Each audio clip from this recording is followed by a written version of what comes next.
Welcome everyone back to the South End Zone. It is episode 4 in our series of Pump the Brakes. And for this one, it is time to pump the brakes.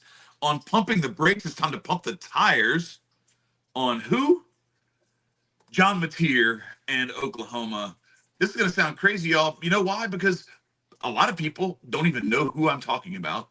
There's been so little buzz on this guy and on his offensive coordinator who came over from Washington State, Ben Arbuckle, that this is why I feel like we got to pump the tires a little bit on Oklahoma. I'm buying speculatively some Oklahoma stock going into this season. It's not without its concerns. You got to dig deep into the financials and look at this thing. Look at what their debt to income ratio is to make sure that we can actually afford this growth that we're trying to produce in this stock. But without further ado, we'll get into it. I want to remind everybody though, first, like, share, and subscribe, and give us your comments. We love the love, but we don't mind the hate too. We understand that some of you just can't enjoy football without getting mad about something. So we're here to let you release your anger on us, and we will just lovingly come back with some reality, some realism, some facts, things like that. Like the fact that Texas A&M has never won anything, but they act like they have won every national championship, or going to win every national championship. Preseason national champions, Yeah, every year run. Off-season national champs, recruiting national champs, coaching higher national champs, you name it. But it's time to get into our Pump the Tires episode of Pump the Brakes. And that is John Mateer and the Oklahoma Sooners. So John Mateer comes over from Washington State with his offensive coordinator, Ben Arbuckle, something that Brent Venables desperately needed, because you go back and look at the Lincoln Riley era. And yes, I know they brought in Venables for a reason, because during the Lincoln Riley era, there was no defense. Zero. There was only offense. But we went from that to there was kind of defense, but there was definitely no offense. So Venables is trying to get his defense built up and build a culture similar to what we've seen with Brian Kelly at LSU, building a culture and starting to establish something that can be expected week in, week out, year in, year out at LSU. Well, Brent Venables is trying to do the same thing and bring something similar defensively to what made him so famous with all those great Clemson defenses when Dabo Swinney was having stud quarterbacks and monster wide receivers take care of the offense. Venables was the guy who was just quietly holding teams down and making it to where they could be a national championship contender most years. So is Oklahoma a national championship contender this year? Oh, not so fast, my friend. But I definitely think the stock is on the rise. What Mateer and Arbuckle bring over from Washington State is, yes, you have a Washington State schedule that is not going to compare to anything you would see in the SEC. They didn't have a conference. They played like a whole slate of out of conference games.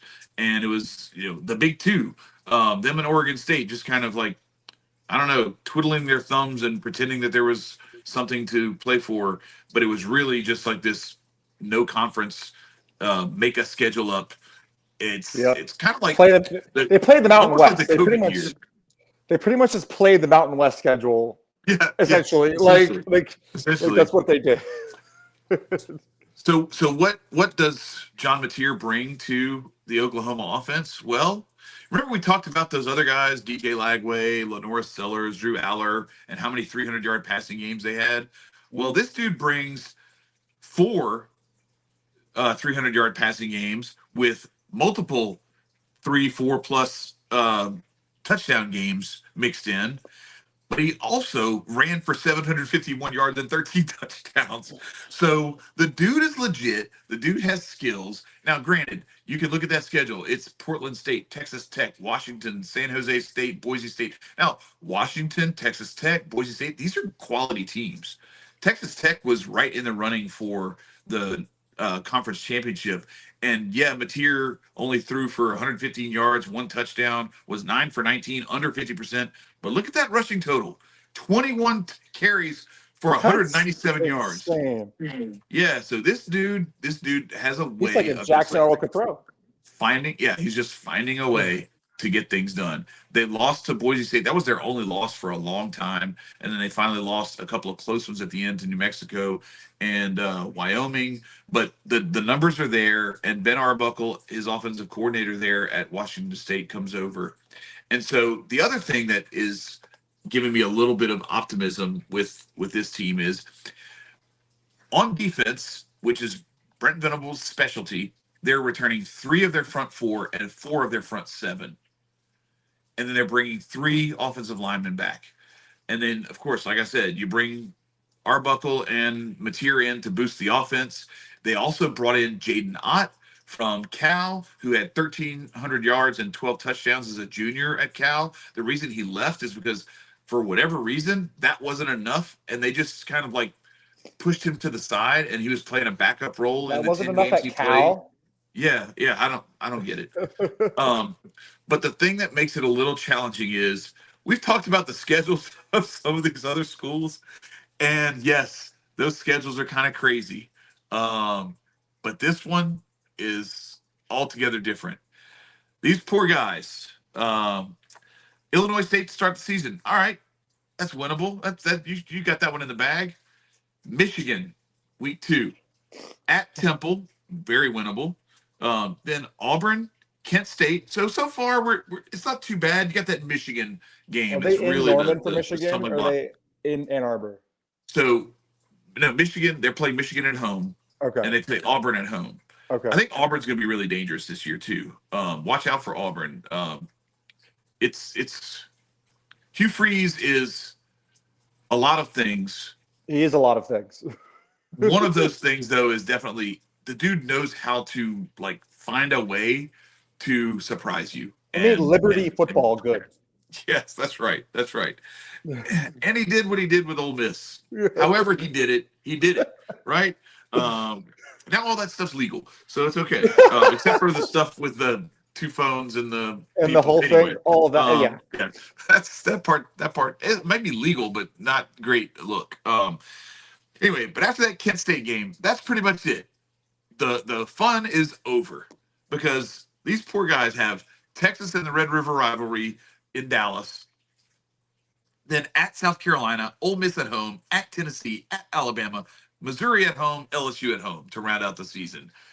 That is an incredibly brutal 7-game stretch where you have 1, 2, 3, 4 like legit national championship contenders, like playoff caliber teams, and then a couple in Missouri and Tennessee who are maybe not probable but are possible playoff contenders, and Ole Miss who should have been in the playoff last year.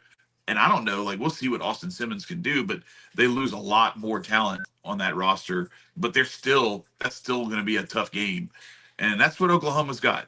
Texas, South Carolina, Ole Miss, Tennessee, Alabama, Missouri, and LSU, and the 3 road games at Williams-Brice Stadium, at Neyland, and at Bryant-Denny Stadium. Like, good luck, guys. Yes. And Alabama is coming into that game trying to avenge a 24-3 beatdown that you gave them last year in Norman. So good luck, guys. Yeah, that's not like you talk about these SEC schedules. It really a lot of the time it boils down to who do you have on the road in the SEC? Like, where are you going? It truly does matter because like if you're gonna I think we mention it literally every year. You're having a rock fight down in Fayetteville, or you have to go play in Neyland with all of the craziness, and Williams-Brice with all the craziness, or Alabama with all the history. It's where is your road schedule? And that is a tough slate of road games for Oklahoma. Yeah, I said like Oklahoma is 2025's version of Florida. What Florida was last year, where it's like the schedule is just insane. And so instead of Miami in that out of conference game, it's Michigan this time. Yep. And of course, we thought Florida State was going to be a tough one at the end of the year for Florida last year. Turned out to not be. But I think you mix in that Auburn matchup early in the season, even though it's not an out of conference game. It's one of those ones where it's like, man, don't get caught sleeping because Auburn will catch you. They almost caught him last year with Peyton Thorne at quarterback, and Oklahoma did just enough turning him over to get that victory. But Yeah, it's so what I'm saying is I'm buying the stock, but I'm looking to trade it Yeah. because I'm going to buy it now while it's very, very low and no one expects anything of them. And then I'm going to take my chances that going into that week at Alabama, they're going to be in a pretty decent spot where they may have only lost a couple of games and people are starting to like feel the hype. And that's what I'm selling because they got at Alabama and then Missouri and LSU at home. And I will say this, I looked at LSU's schedule, and Oklahoma is one of the ones that I circled that is like a legit concern because of the struggles that LSU has had in the last few years dealing with running quarterbacks, um, and also like the fact that you have to go to Norman this year. It's going to be tough. And but that Missouri and LSU matchups, both of those are going to be very, very tough. So like, yeah, you look at this schedule and it's 1, 2, 3, 4, 5, 6, 7, 8, 9 very losable games for this Oklahoma team.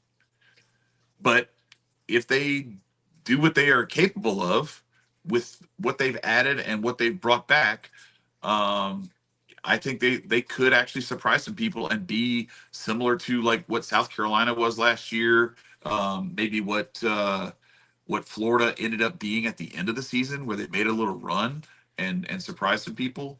But they really got their work cut out for them. It's going to be a tough, tough schedule. But I'm still pumping the tires. Yeah, you got to pump the tires, man. Listen, I'll be curious to see how it works out. With this video, sometimes you got to bring a little positivity to the show. That's right. That's I right. always got to say he's got to be better than Arnold. We'll have to see how he does it. The way that he's shaped up to be, what he brings from Washington State with the legs and the arm, is the ideal situation for an Oklahoma quarterback. That's all I got to say. Yeah, we just got to wait and see if it translates to SEC.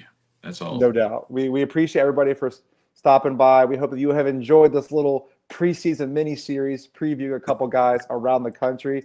Chad, I know I've had fun. I hope you have had fun too. I want to remind everybody to like, share, comment, and subscribe. This has been the South End Zone. We out. Peace out.